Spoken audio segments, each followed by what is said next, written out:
Selamat pagi Bapak Ibu Saudara yang diberkati oleh Tuhan.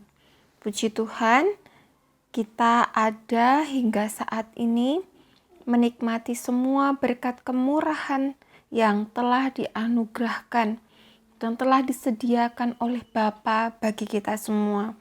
Saat ini mari kita bersama-sama belajar kebenaran firman Tuhan yang saya ambil dari surat Efesus pasal yang pertama, ayat yang ke-13 sampai ayat yang ke-14 yang berkata, demikian, di dalam Dia kamu juga, karena kamu telah mendengar firman kebenaran yaitu Injil keselamatanmu, di dalam Dia kamu juga ketika kamu percaya, dimeteraikan dengan Roh Kudus yang dijanjikannya itu.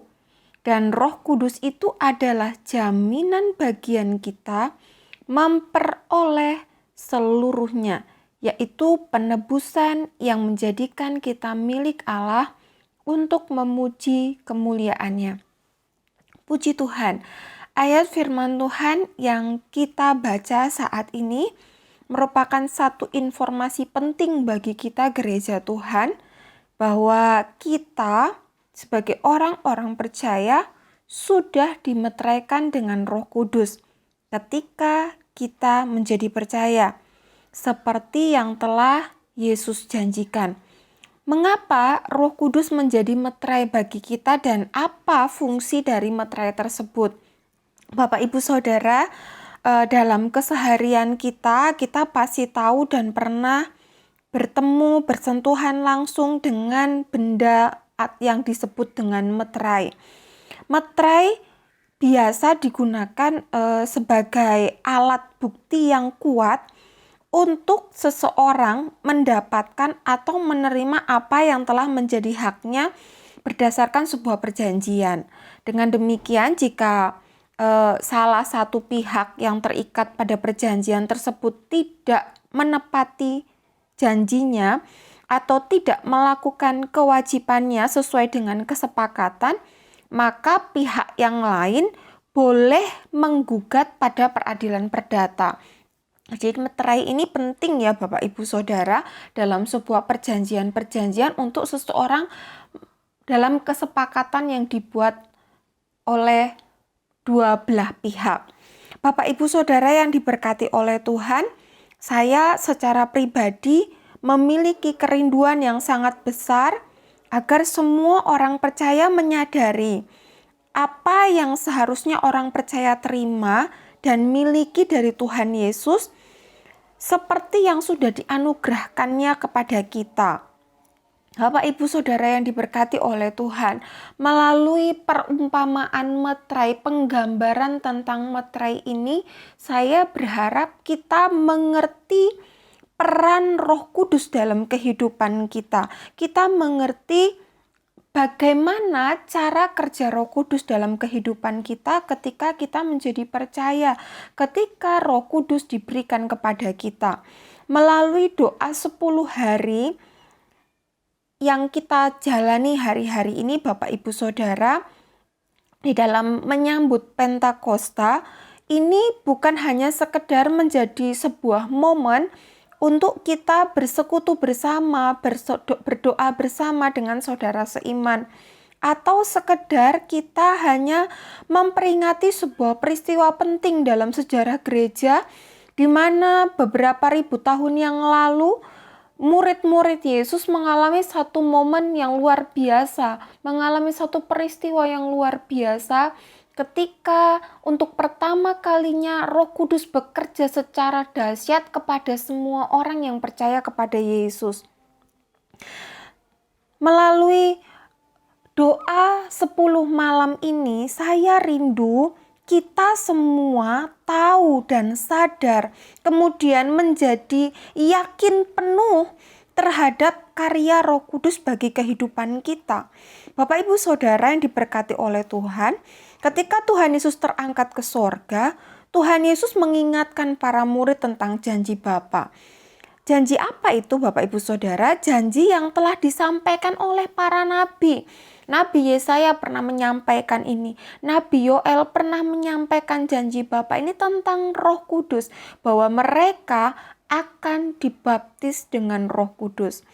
Roh Kudus yang membaptis para murid di kamar loteng Yerusalem 2000 tahun yang lalu, Roh yang sama itu pun yang membaptis semua orang percaya pada saat ini.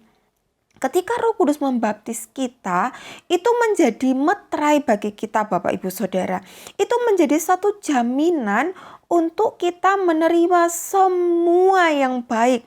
Dalam Efesus pasal 1 ayat 14 dikatakan, sampai kita memperoleh seluruhnya.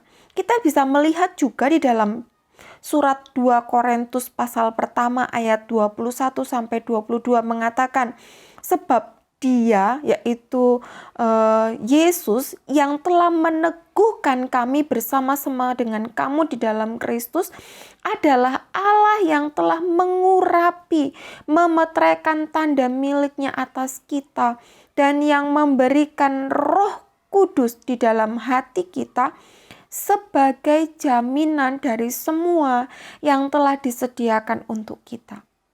Roh Kudus pasti menolong kita Bapak Ibu Saudara, karena Roh Kudus yang Yesus sampaikan, yang dijanjikan adalah Roh penolong. Dia pasti menolong kita di dalam menjalani keseharian ini agar hidup kita baik-baik adanya. Namun kita juga perlu tahu bahwa Roh Kudus merupakan meterai, menjadi jaminan untuk kita menerima semua yang telah disediakan untuk kita. Saat Yesus mati bagi manusia di atas kayu salib, maka iblis itu kalah Bapak Ibu Saudara.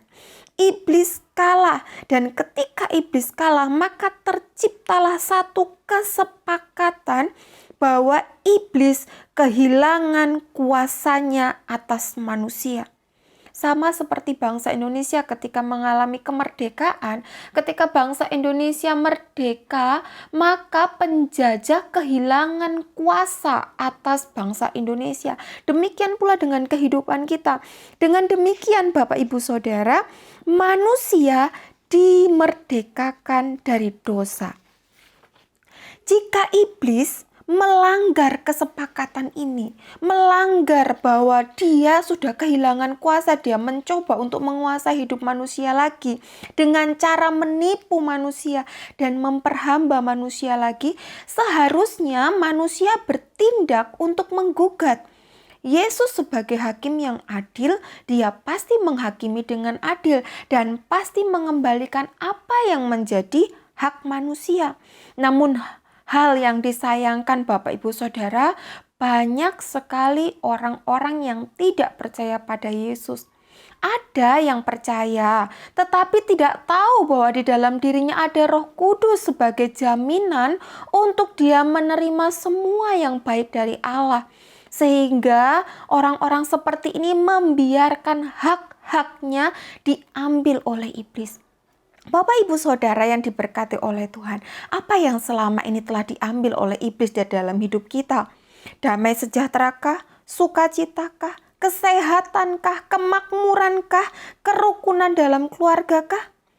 Kita harus menggugat iblis dan mengambil kembali apa yang seharusnya menjadi hak kita. Yeremia 29 ayat 11 mengatakan bahwa kita berhak atas damai sejahtera dari Allah. Kita berhak atas masa depan yang penuh harapan. Yesaya 44 ayat 3 mengatakan kita berhak atas berkat untuk anak cucu. Yosua 21 ayat 44 mengatakan kita berhak atas keamanan dalam menjalani hidup di dunia ini. Bapak Ibu Saudara, baiklah kita menjadi orang Kristen yang tahu menggunakan kuasa Roh Kudus di dalam hidup kita. Mengapa? Supaya iblis jangan beroleh keuntungan atas kita. Sebab kita tahu apa yang ia maksudkan. Puji Tuhan, kita mau berdoa bersama-sama. Terima kasih Tuhan untuk kuasa Roh Kudus-Mu di dalam kami, mengurapi kami, memperbaharui kami, dan menjadi jaminan untuk kami menerima segala yang terbaik dari Allah Bapa. Terima kasih Bapa, kami mengucap syukur untuk berkat melimpah saat ini. Kami terima segala berkat sukacita dari Tuhan di dalam nama Tuhan Yesus Kristus. Haleluya. Amin. Tuntunanmu, Roh Kudus, Roh Kudus, yang ku perlu, ku mau selalu mendengar suaramu, hidup dalam pengurapanmu.